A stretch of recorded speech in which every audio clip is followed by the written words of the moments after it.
sold those bonds, were obligated to them. Once we found out that that was going to go up $253 instead of $18, that's when we had our meeting. Al and city clerk sat down. The only things that we could take out at that point, we took things out of the regular budget. For example, buying a dump truck or buying those kinds of capital investments that we would normally have purchased with our regular tax dollars.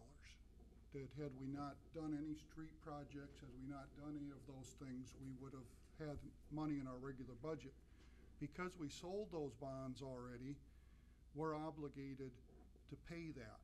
So to reduce the impact of the new taxes, we took those items out of our normal budget, which then allowed us to reduce the amount of money we needed. And that's the reason we could even do that, was because the governor had not signed the budget yet. They were having the big to-do down in Des Moines over the education bill. Had the governor signed the state budget, we had all been up a creek without a paddle.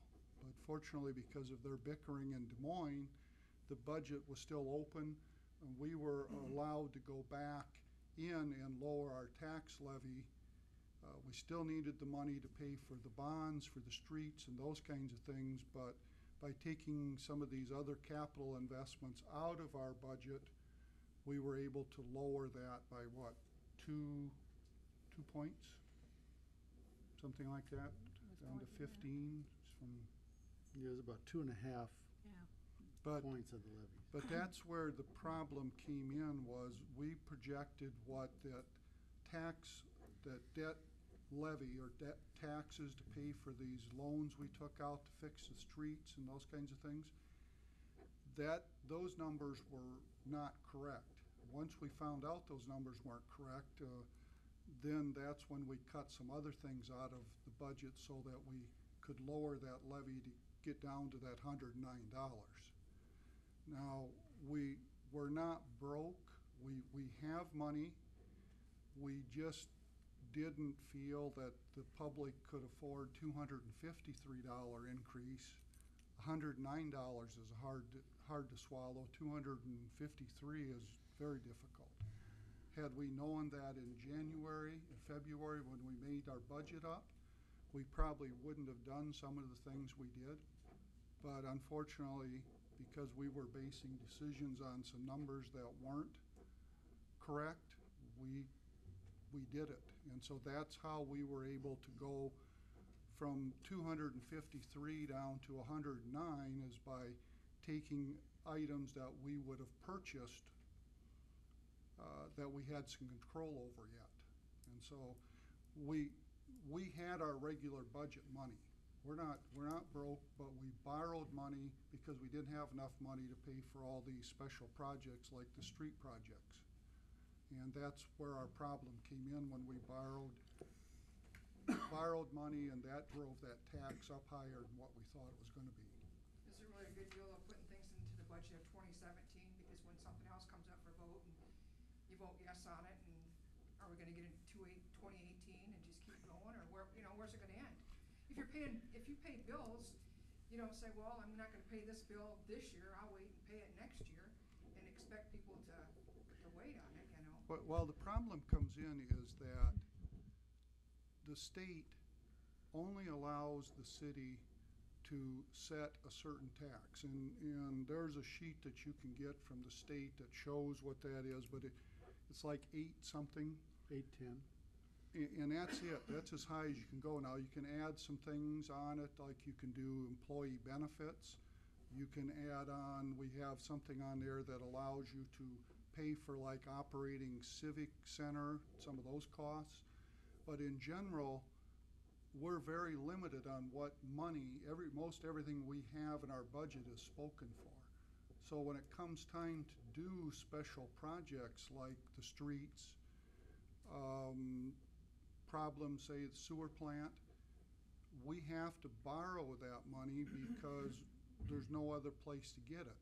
And as we've said in the past, councils have been afraid to raise. We probably wouldn't have had to do such a drastic increase at this point had we done things on a gradual basis over the last 10 or 15 years, but we allowed our streets to get to a point where we had no choice.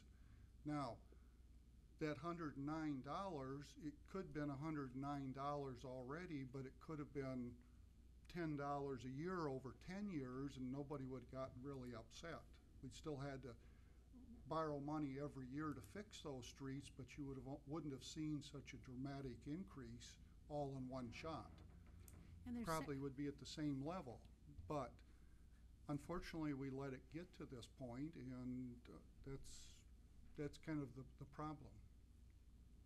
And there's actually, if you look at your tax bills that just came out, if you look at that, there's several things that go into Is there an your increase in property those? taxes.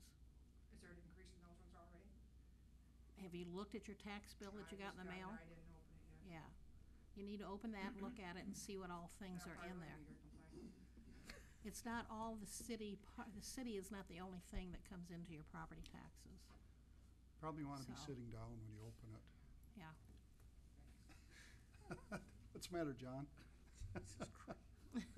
I would. This will only hurt on your neck for a moment.